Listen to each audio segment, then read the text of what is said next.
Hello students, फिर से आप सभी का स्वागत है हमारे क्लास अपॉन में। और मैं वीडियो लेके आया हूँ कक्षा 12वीं का असाइनमेंट 3 नवंबर 2020 का, जो कि है सब्जेक्ट है हिंदी।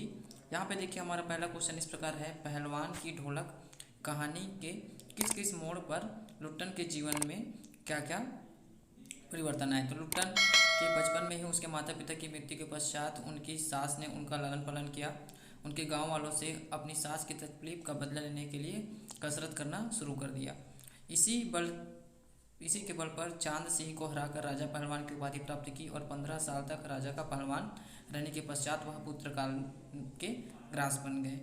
फिर उसके बाद देखिए हमारा दूसरा क्वेश्चन इस प्रकार है। निम्नलिखित प्रश्नों के उत्तर गद्यांश पढ़कर लिखिए। गद्यांश को पढ़कर उत्तर लिखना है। जैसे कि सरहद की तरफ बढ़ते हुए प्लेटफॉर्म का कैसा दृश्य उपस्थित था। प्लेटफॉर्म पर उत्तर है हमारा, प्लेटफॉर्म पर उसके बहुत से भाई, दोस्त, रिश्तेदार हसरत भरी नज़रों से, बहते हुए आंसुओं से, ठंडी सांसों और भींचे हुए होंठों के बीच से काटती हुई रेल सरहद की तरफ बढ़ती है। फिर है अटारी क्या है। अटारी, वहाँ पुलिस में बदलाव क्यों हुआ। अटारी एक सीमा है जो भारत पाकिस्तान के बीच की जो सीमा है उसी को अटारी कहा गया है इस गद्यांश में। और यहाँ पे देखिए वहाँ पे पाकिस्तानी पुलिस उतरकर हिंदुस्तानी पुलिस सवार होती है, क्योंकि सीमा के बाहर भारत की सीमा में पाकिस्तानी पुलिस नहीं जा सकते और पाकिस्तान की सीमा में भारत की पुलिस नहीं जा सकती। इस वजह से पुलिस में बदलाव हुआ। तो इसे आप और बढ़ा चढ़ा कर भी लिख सकते हो, या फिर इतना आंसर भी पर्याप्त है। फिर उसके बाद है लाहौर और अमृतसर में अंतर क्यों नहीं प्रतीत हुआ। क्योंकि दोनों एक दूसरे में जुड़ा हुआ है। लाहौर अमृतसर में कोई अंतर प्रतीत नहीं होता, क्योंकि दोनों नगरों की ज़मीन, बोली, पहनावा आदि एक जैसा था। दोनों तरफ के लोग एक ही प्रकार के भाषा में बात करते थे।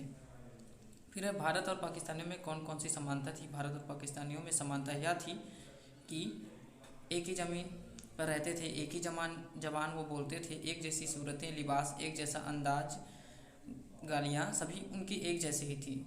दोनों बड़े प्यार से एक दूसरे को क्या कर रहे थे, नवाज रहे थे। ये है गद्यांश के हिसाब से इसका उत्तर। फिर है क्वेश्चन नंबर 3। सिद्धेश्वरी ने देखा कि उसका बेटा धीरे धीरे घर की तरफ आ रहा है। किशन माँ को बताता है कि उसे अच्छी नौकरी मिल गई। आगे की कहानी आप पूरी कीजिए। तो इस पर आप बढ़ा चढ़ा के लिख सकते हो। मैंने उसका उत्तर नहीं लिखा है, इसे आप अपने से बना कर लिख सकते हो। और नहीं हो, अगर आप बना नहीं पाओगे तो हमें कमेंट कर दीजिएगा। इसका हम एक कहानी बना के आपको नेक्स्ट वीडियो में दे देंगे। तो क्वेश्चन नंबर 4 है हमारा, जूझ कहानी के कथानायक को अपनी पढ़ाई जारी रखने के लिए संघर्ष करना पड़ा है। अगर आपको इस प्रकार का संघर्ष करना पड़े, आप पर अनुकूल और प्रतिकूल के प्रतिक्रियाएं क्या होगी। जीवन मूल्यों की दृष्टि से स्पष्ट करते हुए अपने विचार लिखिए। तो जूझ कहानी में के नायक के सामने संकट था। उसके पिता के लिए खेती ही सब कुछ था। शिक्षा को वह निरर्थक मानता था। उसने लेखक का स्कूल जाना भी बंद करा दिया, क्योंकि खेती व पशु चराने का काम उससे करवाना चाहता था। लेखक व उसकी माँ पढ़ाई के बारे में उसके जो पिता थे, लेखक के पिता से उसे बात करने से डरते थे। पिता ने खेती में काम करने की शर्त पर स्कूल भेजने की मंजूरी दे दी। स्कूल में लेखक अपनी उम्र के हिसाब से छोटी कक्षा में था। शरारती बच्चे उसका मजाक उड़ाते थे। पैसे की कमी के कारण वर्दी आदि की भी उसको दिक्कत थी। ड्रेस वगैरह भी नहीं था उसके पास पहनने के लिए, लेकिन वो हिम्मत नहीं हारा। लेखक अपने परिश्रम से अपना सम्मान अर्जित किया और कविता, गणित में अव्वल स्थान प्राप्त किया। अगर मैं लेखक की जगह होता तो मैं भी संघर्ष व लगन से अपना लक्ष्य हासिल करता। तो इससे हमें यह सीख मिलता है कि अगर हमारा निश्चय दृढ़ हो, हमें अगर किसी लक्ष्य की प्राप्ति कर रही है तो बिल्कुल हमें उस लक्ष्य के बारे में सोचकर उसी के बारे में ही लगातार मेहनत करते रहना चाहिए।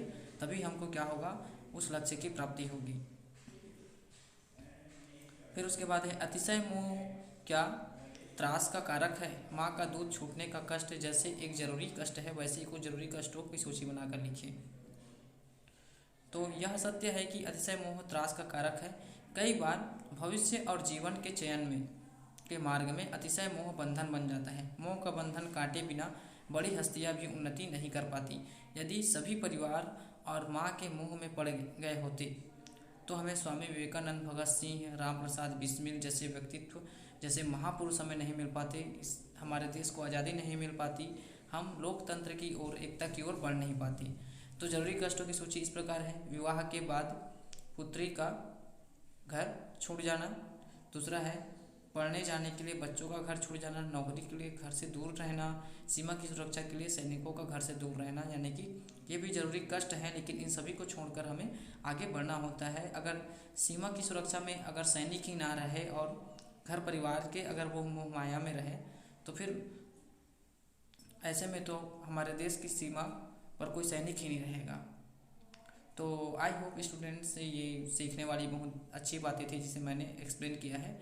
आपको वीडियो अच्छा लगे तो चैनल को सब्सक्राइब कीजिएगा, वीडियो को लाइक कीजिएगा और अपने दोस्तों तक शेयर करके उन्हें भी सब्सक्राइब करने के लिए कहिएगा, क्योंकि हम यहाँ पे 12th से रिलेटेड बहुत सारे अच्छे अच्छे वीडियोस अपलोड करते हैं और आगे भी अपलोड करते रहेंगे।